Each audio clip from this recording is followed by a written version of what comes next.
Chapter 11. This thing breathes fire!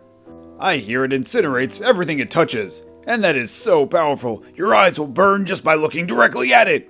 You know it is an alien trying to wipe us out so it can lay our eggs to allow its demon spawns to consume the planet. That is preposterous. It's not an alien. The whole thing has been a government cover-up from the get-go. First the weather manipulation, we all know the government had a hand in that, but they screw it up and people's eyes have opened. We all knew what they were up to as the tornadoes and the hurricanes revealed their lies, so they created a distraction. So this so-called monster is likely just a holographic image that they use while they bomb places they wanted out of the way anyway. That is why I'm standing right outside the White House, because they are not going to blow themselves up. Abigail tried to zone out the chatter of the people's conclusions that they so haphazardly jumped to. She tried to make her way through the mob of angry citizens all marching to the White House, trying to get answers. Abigail arrived in Washington, D.C. a few hours earlier after driving straight through, but hit a roadblock in the form of people. With the combination of people per square foot density compounded by the intense heat, breathing was difficult. Even the healthiest pair of lungs would agree. Using her slender figure to her advantage, Abigail was able to slink her way towards the front gates, where she was hoping to find someone to listen to her. Upon arriving at the gates, Abigail witnessed the attacks displayed on a large projector screen set up on the president's front lawn. The Firebirds soared over what looked to be St. Louis, based on the Ark. Hundreds of soldiers, armed with a complete arsenal, marched the streets and fired upon the beast. The bird was unfazed by their attempts to stop it, and was equally unaware to the tanks and planes that fired upon it.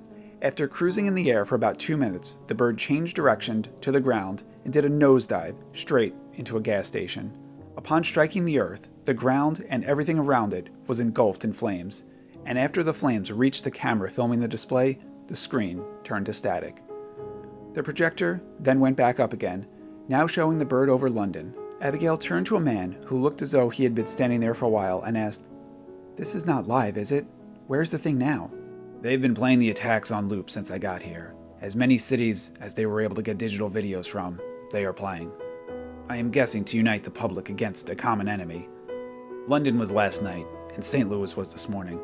Talk on the radio said somewhere in South Africa is under attack right now." "So, is it just flying around destroying cities?" "At first, it was targeting nuclear power plants, and then turned to oil refineries. Their goal looks to be to knock out the power supply.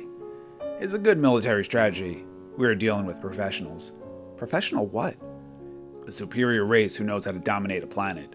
"What if it did not come from another planet, but was from this world?" Abigail offered insight. "Impossible. Someone would have seen something that big. Plus it's on fire. Something like that is hard to hide. Unlike the Sasquatch and the Yeti, which could hide practically anywhere." "What if no one saw it because it was inside of the Earth?" "So you're telling me that our home is just some sort of egg for a monster race of flaming birds, and people thought I was out there?" Realizing that if she was not able to convince a conspiracy theorist standing outside of the White House of the bird's true origins, she was going to have a hard time convincing anyone in the government. She abandoned her conversation and continued her attempts to talk to someone on the inside. "Excuse me," Abigail grabbed the attention of an armed security officer. "I need to speak with someone on the inside. I know where this thing is from, and I could help explain some of what is happening all over the world." "Sorry, miss, but everyone out here thinks they're absolutely certain they know what is going on.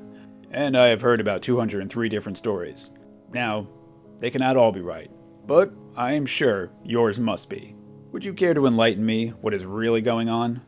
"I do not appreciate the mockery. I'm a well-respected member at the Wellington Research Institute, and my focus is on climate change.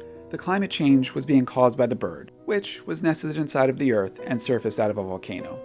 I saw it with my own eyes. I need to tell someone so that they can stop wasting lives trying to blow it up.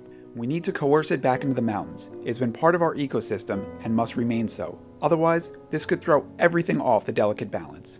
"Balance? Do things look balanced? Your theory was alright. But my personal favorite is the one that involves the ghosts of extinct animals seeking revenge. Now, will you please step aside?" Abigail turned away, frustrated again that no one will hear her out. "What will it take to get into these people's thick skulls?" Abigail questioned aloud. "A drill usually works," commented a rugged-looking man. His unshaven face and wild gray hair gave the impression that he could have been homeless, but his fancy suit and flashy watch diminished the thought.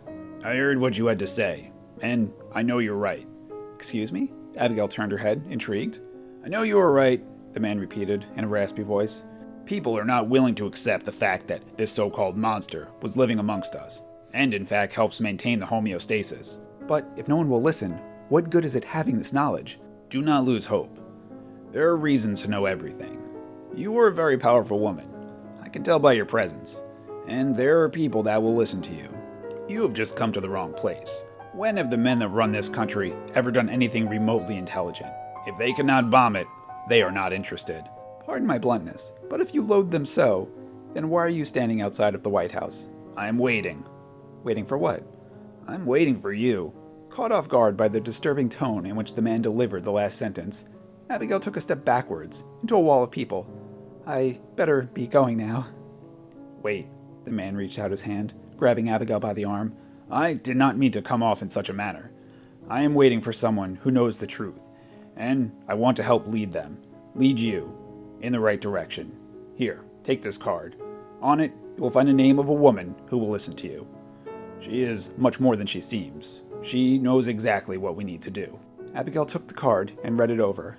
Madame Jord, 123 New Earth Way, Charlotte, North Carolina. Abigail looked back up the man and asked, if I do choose to visit her, who should I tell her sent me? The man smiled, while he started to disappear into the crowd. She knows you are on her way, but tell her Hank sent you. Might as well take credit for a good deed. Abigail shoved the card into her pocket and faced the crowd, slowly making her way out of the mob. She was uncertain what to expect in North Carolina, but she was certain there was no one who was going to hear her out in Washington. She got back into her newly acquired car and rolled down the windows. Looks like she was going on another road trip.